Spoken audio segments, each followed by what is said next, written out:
Now let's transition right here to a Wileyism.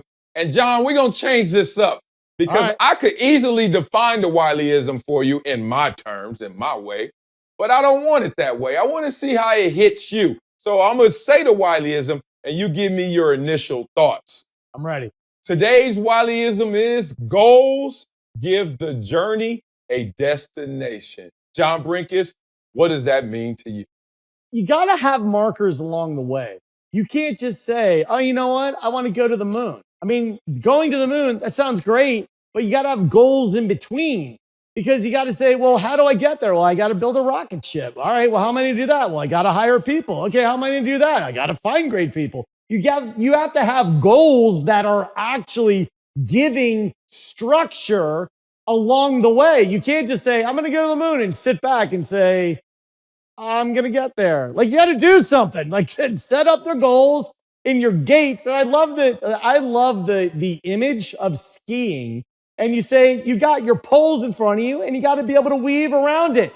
Life is not like kamikaze, like skis are straight, go down the hill as fast as you can. I mean, you got to turn, like take some time, turn left, turn right, stop, look at the beautiful panoramic view, then left and right, and give yourself poles to ski around. Otherwise, you're kamikazing and you're just going to wreck at some point. Yeah, man, I think it really gives you direction. I love that what you were saying in terms of thresholds. I learned it like if you have a goal, you better have 10 micro goals, right? There you go. You got to have little baby steps to get there. And the first time it came to me, my father, I was being overwhelmed with something. I think I was just getting tired of my schedule. Literally, I'm getting up in the morning and I'm going to school for 8 hours. Then I'm coming home and my sister is chilling, like hanging out, like going out front, playing with her friends, riding her bike, playing video games, but not me. I'm getting dressed to go to practice. Then I'm taking an hour to get to practice. Then I'm practicing for 2 hours. I get back home, dinner's cold, and I'm eating it and still got to do my homework.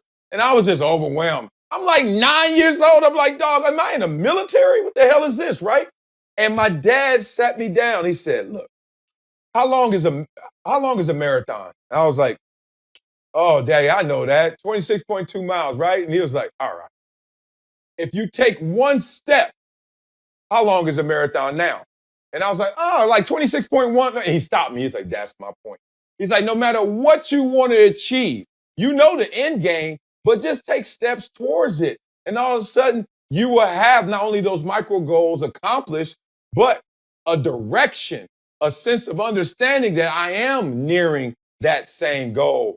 But then it got deeper than that because when you're approaching your goals and you're like, yo, I can make this happen, you got to make sure you stay in the proper lane so you can have the best opportunity to achieve it. But a lot of times we get caught up in there's so many opportunities, there's so much green pasture that you forget necessarily your goals and you get swept away in other things. That's why everyone who has a New Year's resolution on January 1st, by the end of that month, 80% of them have forgotten their goal and have aborted their mission. So this is what is important for people to know.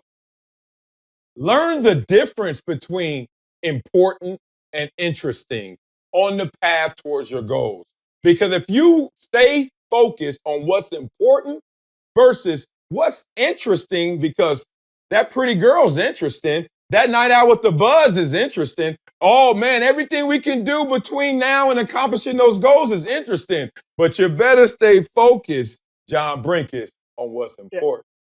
Yeah, I mean, I like to call that the shiny object syndrome, right? Like people are like, I am going to do this shiny object, or wait, what's over here? You're like, you were going this way, dude. You got distracted over here. The analogies I like to draw from sport and music. Do you know how many people pick up a guitar and they're like, I'm going to learn to play guitar, and they quit so fast because they're like, my fingers just don't fit the fretboard and they can't wait. Dude, stop. Say this week, I'm going to learn how to play an A chord. That's all I'm going to do. That's it.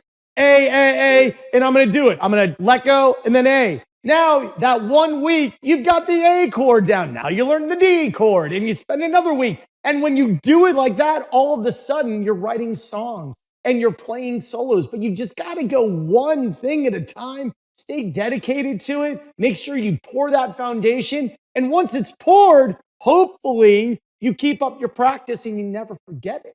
That's how you end up winning. Yeah, that's it, man. You nailed it. I just got to add to it because it's a full circle moment when you said that.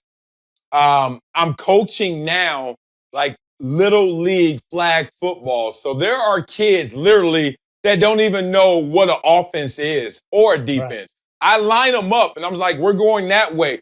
We snap the ball, they don't move or they go the wrong way. And I'm like, this is amazing. But it takes me back, me, former big football player in the NFL. It just makes me recall my first practices with my coach, Melvin Smith Sr., amazing leader, who brought out a water hose with numbers on it. And we were like, what is this? And he's like, I'm going to teach you guys an offense. And we was like, okay, what's an offense? And he's like, all right, you're a running back. Stand back here. You run over the 2 hole. By the way, you're the 3 running back and you're going to run over the 2 hole. So I want you to run a 32 dive. And next thing you know, I'm like, oh. And then I'm watching, John Madden or something at home. And he says, oh, that was a great 32 dive. And I'm like, Daddy, I know that play. I can do that.